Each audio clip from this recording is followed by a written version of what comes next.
Bien, pues comenzamos el programa de esta noche. Vamos a hablar de aspectos legales, vamos a hablar de temas que tienen que ver con la justicia, porque además son temas que hay que tener tremendamente claros en cualquier momento de la vida, pero quizás, si cabe más, en los tiempos que corren. Lo hacemos, como cada mes, de la mano de Manzano y Asociados.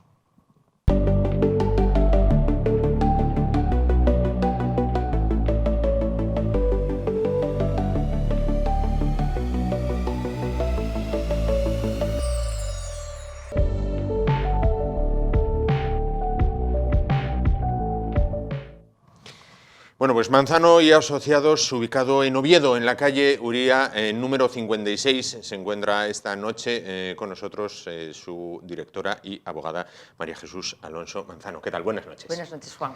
Para tratar un tema, el de hoy, que yo creo que por el mismo prácticamente vamos a pasar todos, que es el tema de las herencias, sobre el cual hay mucho escrito y mucho legislado, ¿no? Muchísimo. Date cuenta que solamente el Código Civil hay 430 artículos exclusivamente dedicados a la sucesión. Eso solamente. Luego ya hay otro articulado que de alguna manera pues le afectan las sucesiones, las herencias, pero solamente dedicado en exclusiva a 430 artículos. Casi nada. Y así Casi todo nada. genera casos y casos. Claro, genera muchísimos casos y muchísimos casos, tal vez porque existe precisamente una legislación demasiado amplia que se genera tanta casuística también. Si fueran menos los articulados que existen, a lo mejor serían menos los problemas que se presentarían. Claro. Bueno, cuando hablamos de herencias hay una parte fundamental o un arma fundamental que es el testamento, ¿no? Sí. Vamos a ver, lo que a priori podría parecer fácil, habiendo un testamento de por medio, puede complicarse hasta límites insospechados. Uy, puede complicarse muchísimo. A pesar de que haya testamento. A pesar de que haya testamento, porque hay un concepto un poco, bueno, transgiversado respecto de lo que es hacer un testamento. Las personas van a hacer un testamento y dicen, lo dejo todo para mis herederos. Claro, hacer un testamento de esa forma tan simple es tanto como no hacer nada, porque lo que se dice en ese testamento ya lo está diciendo la ley. Con lo cual, ni quita, ni añade, ni pone. Hombre, en el caso de ser un hijo único y que, bueno, pues realmente no se necesita tampoco hacer un testamento, no hay ninguna necesidad, salvo que haya unas circunstancias determinadas, esté casado con determinada persona, bueno, que haya otra serie de circunstancias, pero en principio, desde el punto de vista del derecho hereditario en sí mismo considerado, pues tampoco sería necesario. Pero el problema radica en que decimos, bueno, dejamos a mis hijos por partes iguales, pero resulta que luego cuando llega la hora de abrir el testamento, las partes iguales a lo mejor no son tan partes iguales, claro. Porque hay unos bienes que tienen un valor y hay otros bienes que tienen otro, que resultan difíciles de dividir, difíciles de adjudicar, de repartir, que te encuentras con una problemática que se encuentra con que abran el testamento y no han solucionado nada, o porque a un hijo le dio mientras que vivía y al otro no, y entonces cuando se abre el testamento dice, pero es que a ti papá te dio para comprar un piso y una plaza garaje y a mí no, y entonces eso ya es una donación. Es decir, se puede llegar a complicar hasta límites insospechados, sí, es absolutamente correcto. Eso habiendo testamento. Ya si no lo hay, entonces ya puede ser la marabunta. La marabunta, claro, la marabunta. Pues a la marabunta porque entonces ya, bueno, pues te vas a lo que dice la ley, a las legítimas que correspondan a los herederos y, bueno, que sea lo que Dios quiera, que Dios reparta suerte respecto a cómo se van a repartir esos bienes y todo lo que puede surgir respecto a la división de esa herencia. Sí. Actualmente, ¿cuáles son las dudas o problemas que por sistema más llegan al despacho con el tema de las herencias? Las dudas que más se plantean, que yo creo que antes no se planteaban, yo creo que hace 20 años, pues las relaciones sociales, y esto viene a colación porque las relaciones sociales eran de otra manera, las relaciones familiares, las relaciones entre hermanos, con lo cual sí, se hacía testamento, pero de una forma mucho más relajada. Ahora se hace el testamento porque realmente tienen mucho miedo de la problemática que pueda tener lugar el día de mañana cuando ellos fallecen. Entonces, desde qué tengo que hacer para desheredar a un hijo, desde yo a este hijo le di en vida pero a este no le di nada, desde quiero que esto quede exactamente para esta persona pero no quiero que quede para la otra, desde tengo 2 hijos y tengo muchísimas joyas pero ojo, que no quiero que las hereden mis nueras. O sea, hay una problemática y una casuística enorme respecto de la problemática, y cada vez vemos que en ese sentido vienen con mayor problemática. O sea, no vienen ya a hacer el testamento al que tú vas al notario y lo dejo todo por partes iguales para mis hijos. No, claro. Ahora los testamentos se hacen ya de una forma mucho más fina y de mucho más dibujo artístico. Entiendo entonces que la secuencia a realizar es, por ejemplo, decido hacer el testamento, voy al abogado, la abogada en este caso, lo especifico todo en un documento que luego traslado al notario. Correcto. Normalmente los clientes cuando vienen nos dicen, bueno, yo tengo esta situación familiar, sí. Tengo estos bienes y quiero que esta sea mi voluntad. Bien. A partir de ahí nosotros empezamos a trabajar las distintas posibilidades y distintas opciones que se adecúen más a la voluntad del cliente, de lo que él busca. Y una vez que él decide que está de acuerdo con esa partición, cómo va a ser ese reparto de los bienes, se lleva al notario y el cliente va y hace el testamento. Imaginémonos, por ejemplo, vamos a un caso práctico. Imaginémonos que un matrimonio decide hacer testamento y dice, bueno, tengo 2 hijos, quería dejarlos más o menos igual o a lo más posible igual. Y había pensado, bueno, pues este reparto de los bienes y de los dineros, por poner un ejemplo, ¿no? Muy bien. Acuden con los 2 hijos, ¿vale? Están todos allí en el despacho y una de las partes dice, no, yo no lo veo justo. Bueno. Si a pesar de todo el matrimonio dice, no, pero como los bienes son míos, esto va así y así se traslada al notario. Luego, ese hijo que no estaba de acuerdo, ¿puede impugnar o lo que está escrito está escrito? Bueno, hay varias partes. En primer lugar, el testamento es unipersonal. Es decir, que incluso yendo el matrimonio junto a hacer el testamento, entran por separado. Correcto. Punto 1. Sí.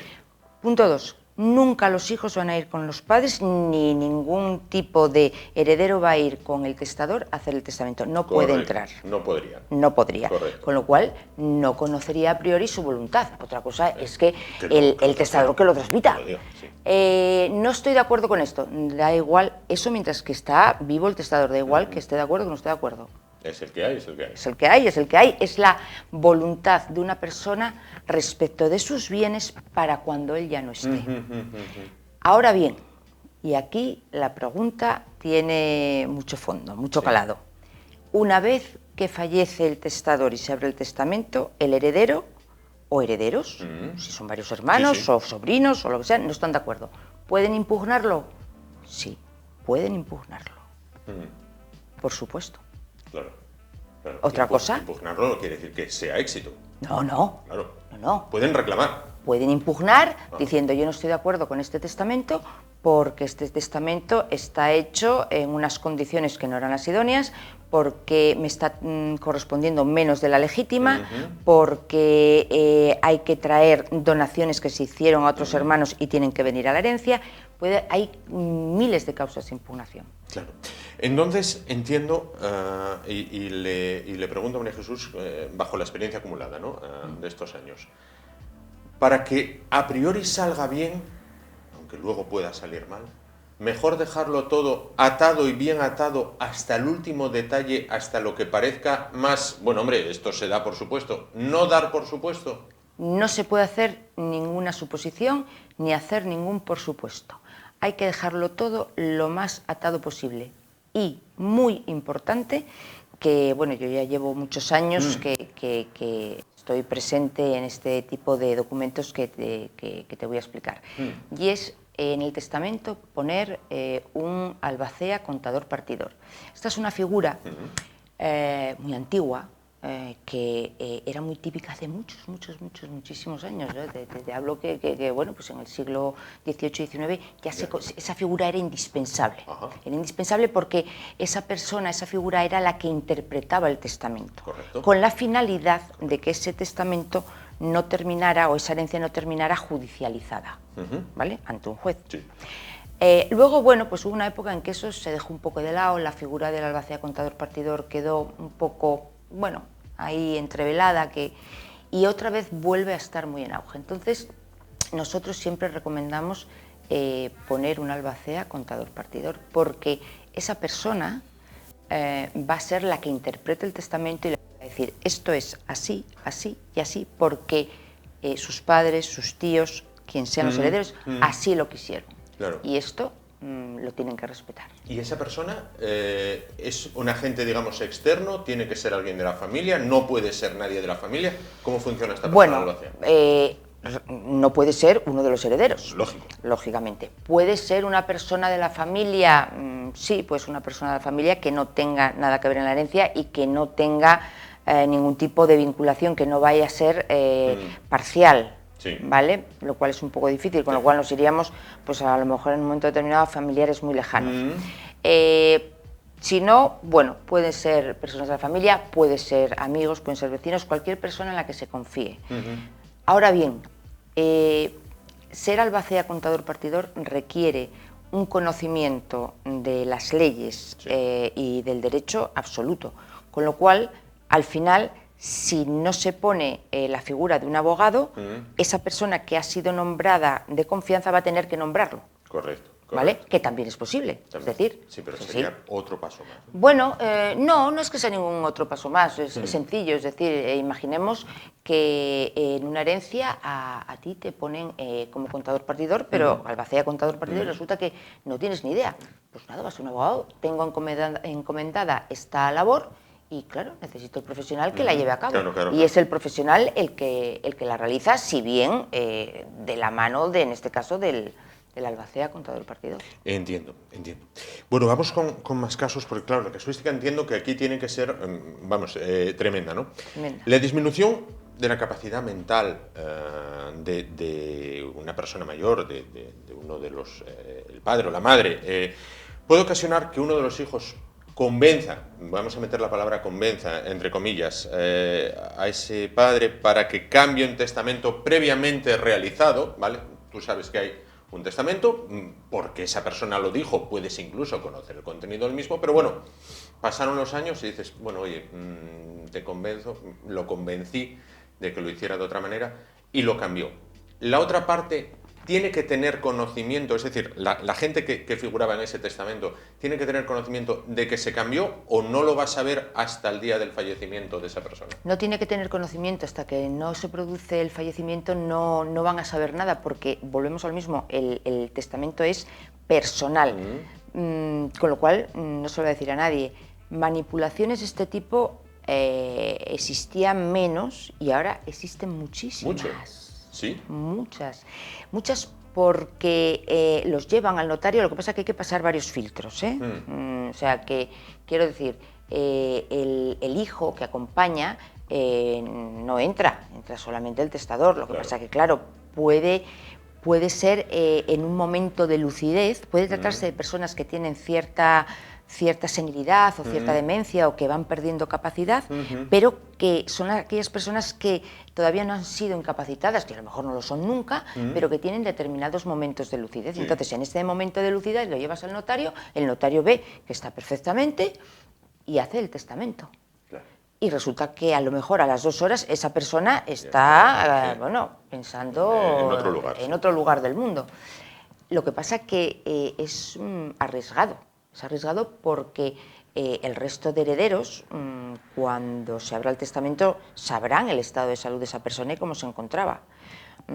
Cuando se fallece hay que pedir los actos de última voluntad, que ahí es donde vienen los testamentos que se han hecho.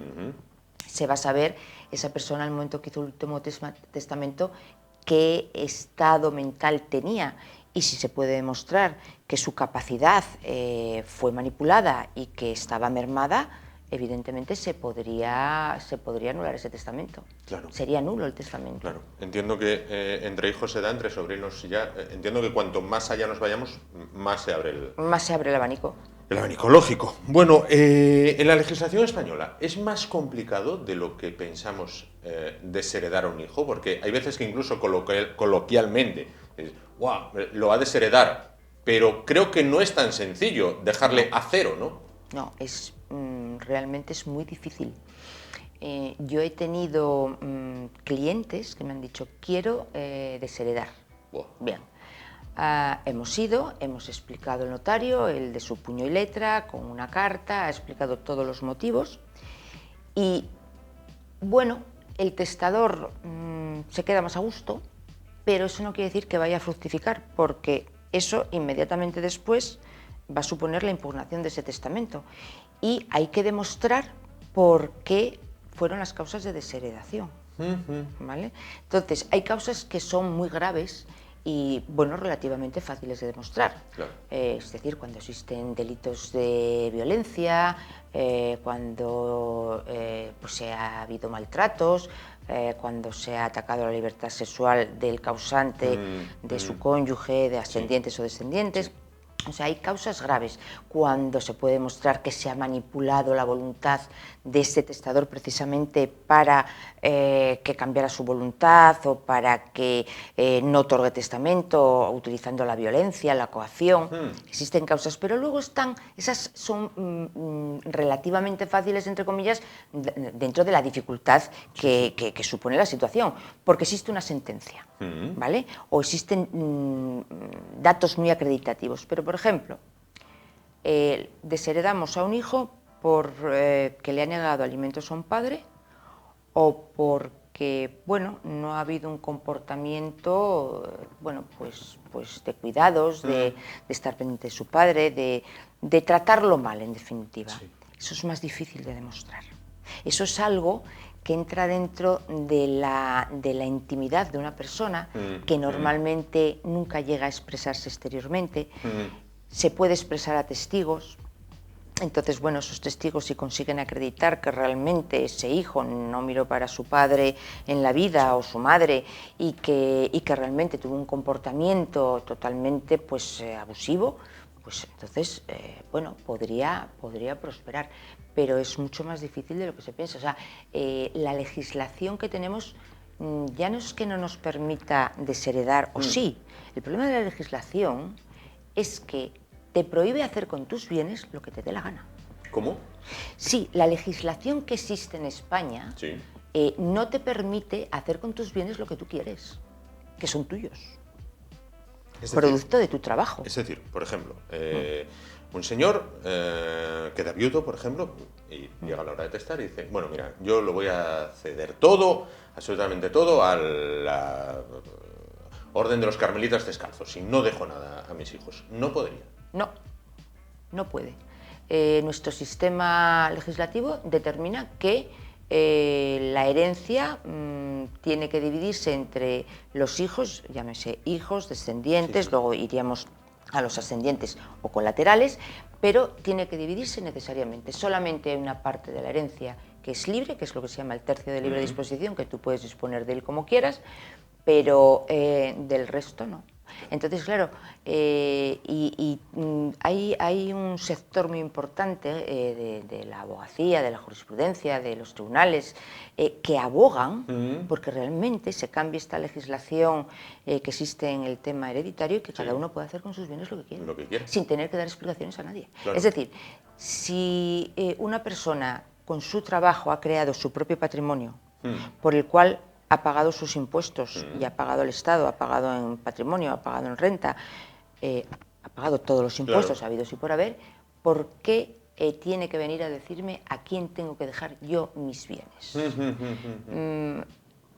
Es algo que, bueno, que da la sensación, bueno, da la sensación no, es así, es como si tuviéramos a papá Estado, que lo que pretende es que tutele nuestros bienes y que tenemos una discapacidad para poder dejar nuestros bienes a quien queramos. Entonces, cada uno lo que ha trabajado, lo que ha sufrido, lo que ha padecido y lo que ha luchado, que lo reparta como quiera o como pueda o como le da bien. Correcto. Porque existen muchos casos donde hay hijos que no tienen contacto de ningún tipo con los padres vienen a verme y yo le digo, pues mire, o me demuestra o yo puedo demostrar que estos hijos han tenido este comportamiento o no los puede desheredar. Pero ya no es una cuestión de desheredar, porque es tanto como decir, o coges A o coges B, o heredas o desheredas. Claro. No, es que a lo mejor es que no es una cuestión de desheredar, es una cuestión de que, bueno, no tenemos contacto, no sé ni cómo eres casi. Claro. Con lo cual, ¿por qué voy a dejarte yo a ti la herencia si a lo mejor quien me ha cuidado es la vecina del cuarto que lleva 30 años cuidando de mí? Claro, claro. Entonces, en ese sentido, tenemos una legislación que está ahí absolutamente atascada y que no avanza, sigue siempre en lo mismo. O sea, ¿cómo avanza? Avanza a base de las resoluciones de los tribunales, pero no porque haya legislación y el legislador se haya sentado a decir esto está muy obsoleto ya, esto no corresponde. Ahora que cita la palabra obsoleto, me vino antes, lo notaba, cuando hablábamos de la figura del albacea. Quería preguntar también otro caso. Un caso que se daba antes mucho por los pueblos, hablo pueblos, zona rural, con varios hijos, heredaba la mayor parte de todo, el mayor, porque era el que se quedaba en casa, digamos, y continuaba, bueno, pues con esa explotación agropecuaria, vamos a hablar finamente agropecuaria, el que se quedaba con la casería, ¿vale? En una palabra. Y el resto se repartía entre los demás. Esto, a priori, parecería ilegal, o los demás podrían impugnar, decir, no, espera. No. Chico, aquí somos todos hijos. Ese tema es complicado. En Asturias, concretamente, existe todo esto mucho por la zona del occidente y la zona del oriente. Sí. ¿Vale? Tineo, Cangas de Narcea. Tineo, Cangas de Narcea, el mayorazgo se llamaba. Mayorazgo. Eso es. Lo que pasa que nosotros no tenemos derecho foral. Con lo cual, el derecho foral quiere decir que es el derecho del fuero, del propio sitio específico. Es decir, se sale de lo que es la legislación civil estatal para tener un derecho en determinadas materias propio. Es decir, Aragón, Navarra, País Vasco, Cataluña. Pero Asturias no lo tiene. Entonces, eso es lo que se llama derecho consuetudinario. Es decir, el de la costumbre del lugar. ¿Vale? Entonces, era una costumbre, bueno, admitida, mientras que todos estaban allí, todo estaba muy bien, pero eso no está acorde con nuestra legislación. Es decir, al principio se queda el hijo mayor allí y todo estupendo, y a los otros se les reparte una finca, un prado, una vaca, 3 terneros, 2 gochinos y el pajar. Vale. Mientras que están los hermanos vivos, bueno, no hay problema. No hay problema. Pero empiezan a faltar y vienen los hijos y dicen, no, hasta aquí. Claro. Fue el mayorazgo, bueno, sí, era el mayorazgo, se quedó aquí, pero esto no es nuestro derecho civil, con lo cual tenemos que atenernos a nuestro derecho civil. Y hay herencias, es muy simple, digo, porque nos ponemos a repartir una herencia a lo mejor de hace 80 años. Wow. O sea, imaginémonos ya las líneas sucesorias donde estamos. Y todos dicen, no, yo no quiero nada, no, esto había quedado así, incluso hecho por escrito con las llamadas hijuelas. Entonces, bueno, pues sí, no, yo no quiero nada, yo esto, ¿para qué lo quiero? Esto no vale nada. Y cuando llega la hora de la verdad, todos están allí al reparto. Y el reparto tiene que ser como establece el Código Civil. Lógico. Tendríamos, creo, usted me dirá, que dedicar un programa prácticamente íntegro a impuestos de donaciones y sucesiones, que está, bueno, tan en boga, tan de tanto en tanto en el Parlamento asturiano, que si sí, que si no, que si hay que subirlo, que si hay que bajarlo, que si hay que mantenerlo, que si Asturias lo tiene muy alto. Creo que esto podemos dejarlo para un capítulo aparte, porque creo que puede merecer la pena. Mire, Juan, esto no es que merezca un capítulo aparte. Tendríamos que dar un curso monográfico a los espectadores durante una semana entera para conseguir hacerles llegar algo, una mínima parte de lo que hay. Un poco de luz sobre lo que hay, ¿no? Pero, no obstante, a modo telegráfico, la dación en vida puede ser una forma de saltar o esquivar el impuesto de sucesiones, o no es muy recomendable ¿cómo se dice? Dar en vida. No, espera que te vayas para allá y ya lo disfrutarán porque corres un riesgo dando en vida. Bueno, hay riesgos de muchos tipos. Hacer la dación en vida, que es lo que se llama la donación, es cambiar el impuesto de sucesiones por el de donaciones. No es más. Bueno, tiene muchos más Sí. connotaciones, pero quiero decir que si es por librarnos del impuesto, no nos libramos del impuesto. No, O sea, no, carne es con más. patatas o patatas con carne. Sí, pero las patatas con carne picantes, porque va a ser peor. Claro. La donación, pues, ¿cuándo se hace la donación? En estos momentos, en los tiempos en los que corren, porque antes el impuesto de donaciones era nada, prácticamente. Sí. Ahora ya sí, es incluso más caro que el de sucesiones. Entonces, ¿cuándo? Bueno, pues cuando nos damos cuenta de que una persona, un hijo, un heredero, un descendiente, está en una situación mala ahora. Claro, a lo mejor cuando el testador se muera, resulta que el hijo ya premurió.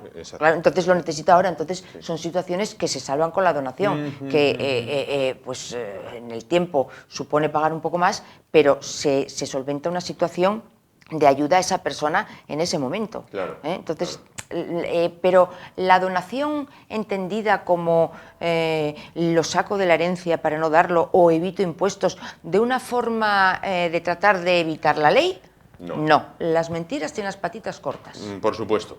¿Cómo podemos asegurar que si una persona hace testamento se lleva a cabo su voluntad tal y como él lo indicó?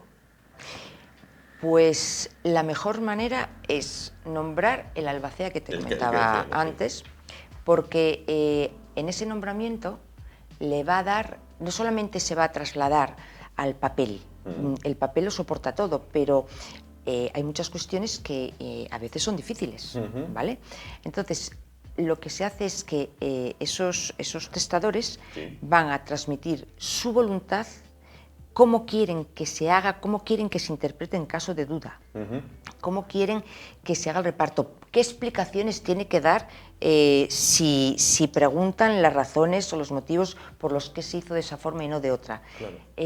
Es una figura que profundiza mucho más allá de lo que es dejar el testamento bien atado, porque el testamento se deja bien atado hoy, pero dentro de 10 años, o de 5 o de 3, puede que no se entienda el sentido que tenía o el contenido. Claro. Y ante esa falta de entendimiento puede dar lugar a que alguien quiera impugnarlo. Entonces, es muy importante la figura del albacea en muchos ámbitos, pero sobre todo en interpretar la voluntad y hacer llegar a los herederos cuál es realmente la voluntad y por qué se hizo así. Claro. En el testamento de un matrimonio, de esos que coloquialmente decimos queda de uno para el otro, ¿vale? El que primero muere, bueno, pues queda para el otro, ¿vale? Pero queda para el otro, pero después va a quedar para los hijos, es decir, queda el cónyuge vivo queda de usufructuario. No sé si es correcto el término. Correcto. Vale. ¿Qué ocurre si el que queda vivo comienza a gastar lo que hay porque encontró una nueva pareja en un viaje a Benidorm y mira qué bien, ahora me lo estoy gastando, lo que no viví primero lo voy a vivir ahora? ¿Qué pueden hacer los hijos? Bueno, en primer lugar hay que distinguir una cosa. Cuando vamos a suponer un matrimonio, un caso que es el típico, el matrimonio que está casado en sociedad de gananciales, uno de ellos fallece, lo primero que se hace es liquidar la sociedad de gananciales, con lo cual el que fallece es su parte la que se hereda. La otra persona que queda viva se queda con su parte en propiedad. Respecto de la herencia que se queda, salvo que haya un legado o que se le adjudique el tercio de libre disposición al otro cónyuge, lo que queda en usufructo, el usufructo es lo que se puede materializar en dinero, rentas, frutos, ¿vale? Pero no puede ni vender, ni hipotecar, ni puede hacer nada sin el consentimiento de los hijos, con lo cual... Pero el metálico sí lo podría gastar. El metálico sí lo podría gastar, el metálico que le corresponda. Claro. Es decir, imaginémonos que hay 20.000 euros.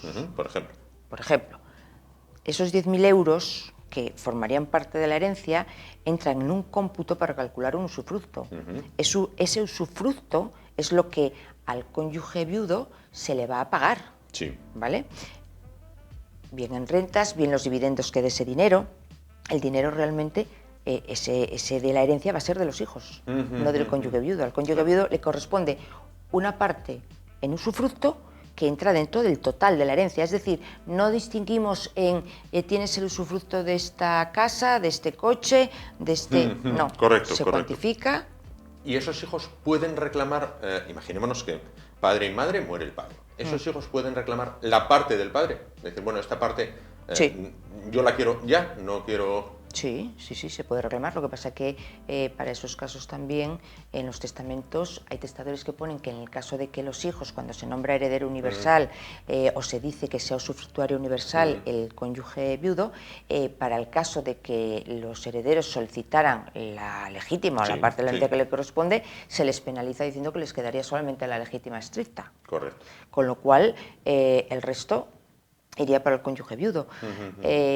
Depende de las necesidades, hay mucha casuística, depende de las necesidades del heredero, depende de que en un momento determinado le convenga quedarse solo con esa legítima estricta porque lo necesita, depende de las situaciones que tenga, pero poder puede hacerse. Lógico. Una persona no quiere que su expareja tenga la administración de los bienes que sus hijos reciban por herencia, ¿qué puede hacer? Bien, estamos hablando de un matrimonio que se ha separado, divorciado, o simplemente que son pareja de hecho. Por ejemplo. Claro. Y estamos hablando en el caso de que sean hijos menores de edad, entiendo. Sí, ¿vale? Sí. En ese caso, claro, quien queda de tutor es el otro cónyuge, que es la madre, vamos a suponer, o el padre de los menores. Bueno, va a tener que rendir cuentas a la larga, pero una forma de evitar esa situación es nombrar un administrador de la herencia para esos menores. Es decir, que no sea su tutor, su madre, en este caso, o su padre, el que administra la herencia, sino un administrador exclusivamente para eso. Y que cuando alcance la mayoría de edad, entonces ya es el propio heredero el que accede a la herencia. Correcto. O incluso a ese albacea contador partidor darle facultades de tutelar la administración de esos bienes. Claro. ¿Puede una persona casada y con testamento hecho cambiarlo sin que su cónyuge lo sepa o debe comunicárselo en todo momento?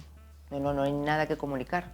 Un señor, hoy fuimos juntos a hacer el testamento, mañana por la tarde se arrepintió, lo cambia, no le dice nada ni a su mujer ni a nadie, perfectamente válido, no tiene que comunicarlo a nadie. Claro. Cuando una persona se divorcia, ¿el cónyuge pierde automáticamente los derechos sobre la herencia o hay que especificarlo y dejarlo bien arreglado? Bueno, hay situaciones y situaciones.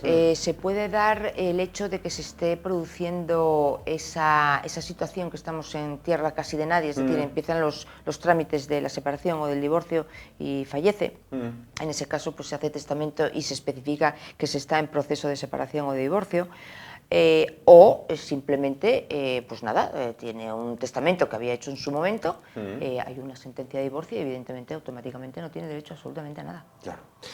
¿Qué ocurre si una de las partes, un hijo, tiene que compensar económicamente al otro en el reparto de fincas o propiedades y esa compensación a la muerte de los padres no se produce? ¿Se bloquea automáticamente la herencia? ¿Hay plazos? ¿Esto se prolonga en el tiempo? ¿Queda así? Bueno, eso pasa, es el pan nuestro de cada día. Claro. Se ponen a hacer los repartos, claro, es que el reparto de una herencia es complicado porque hay cosas que se pueden partir, el dinero se parte, es divisible, pero una casa, si solamente existe una casa y hay 4 hijos, a ver cómo la dividimos. Es decir, que o los otros 3 compran su parte o se pone a la venta un tercero, quiero decir, de alguna manera hay que desbloquear esa situación. Pero ¿qué pasa si efectivamente quien tiene que compensar al otro heredero no tiene dinero para hacerlo? Claro, en ese momento queda bloqueada. Con lo cual hay que proceder a solicitar la división judicial de la herencia. Es la única manera que hay. Entonces, bueno, solicitar esa división judicial de la herencia. En ese proceso de división se va a nombrar unos peritos que van a hacer unas valoraciones y luego el juez decidirá, en virtud de esas valoraciones, cómo se llevan a cabo, se hará un reparto entre todos por igual, se sacará pública subasta, empieza un procedimiento si no hay acuerdo. Totalmente nuevo. Quiero decir, pero a ver, por aclarar esto un poquito, ¿no? Uno de los hermanos tiene que compensar económicamente al otro porque se quedó con una casa que tenía más valor que la que le dejaron al otro. Imaginémonos 2 pisos, ¿no? Vale. No hay liquidez en ese momento y dice, mira, no te puedo compensar económicamente. Bien, eso se bloquea, es decir, él no podría, ninguna de las dos partes podría hacerse cargo de la parte que les correspondió. Correcto. Pero si va a manos de un juez, ¿el juez coge el caso bajo esas premisas o el juez empieza desde cero? Es decir, no, el juez empieza desde cero. No, el juez no va a decir para ti esto otro. Lo que va a hacerse es que, como existe una imposibilidad, bueno, vamos a ver, hay que distinguir el caso, puede existir una imposibilidad de liquidez temporal que va a tener una solución y que se solucione, no hay problema, pero no suele ser el problema de una liquidez temporal, suele ser un problema de, es una liquidez pero temporal y definitiva, que no te quiero pagar, vamos. Temporal y definitiva, o sea, efectivamente, sí. temporal y definitiva para toda la vida, no te quiero pagar, porque esas faltas de liquidez temporales se solucionan. Hay miles de maneras de solucionarlas, por medio de acuerdos, por medio de otra serie de pactos, préstamos, en fin, que pagando a plazos durante... O sea, quiere decir que ese no es el problema. El problema es cuando no es que sea temporal, es que dicen, no, que yo no te pago, vamos, que yo no te voy a compensar a ti porque no quiero, porque no puedo, porque no me apetece. Más bien, no quiero, no me apetece. Entonces, en ese caso, el juez lo que hace es empezar la división de la herencia desde cero, siguiendo las indicaciones del testamento, y llegar a un momento en el que dice, bueno, señores, esto ya está repartido, ahora hay que adjudicarlo, o uno compensa al otro o el otro compensa al uno. No puede haber compensación, tenemos que sacar los bienes a subasta judicial. Claro. Bueno, pues ahí es nada. María Jesús, 37 minutos hablando de herencias. Y creo que lo único que hicimos fue como rascar un poquito, ¿no? Habría aquí para... Muy poco. O sea, para dar y tomar, hemos ¿no? rascado, pero muy por encima, claro. Muy por la superficie. Bueno, así todo creo que algunas cosas pudimos aclarar, ¿no? Sí, al claro. menos arrojamos Sí, algo de luz sobre ello. Nos queda pendiente el impuesto de sucesiones tan traído y tan llevado en la calle y en el Parlamento. Y en el Parlamento asturiano. María Jesús Alonso Manzano, directora y abogada en Manzano Asociados, en la calle Uría, número 56 de Oviedo. Muchísimas gracias por estar con nosotros a vosotros, Juan. esta noche. Como dice Carlos Herrera, como cloenda, para finalizar, ante todo, lo primero, testamento. Y luego ya veremos, ¿no? Y luego ya veremos. Lo primero, testamento y empezar por ahí. Claro. Y luego iremos viendo. Muchísimas gracias. Vale, gracias a ti, Juan. Pues nos vamos rapidito, a publicidad, unos anuncios, volvemos y continuamos el espacio esta noche. Hasta ahora.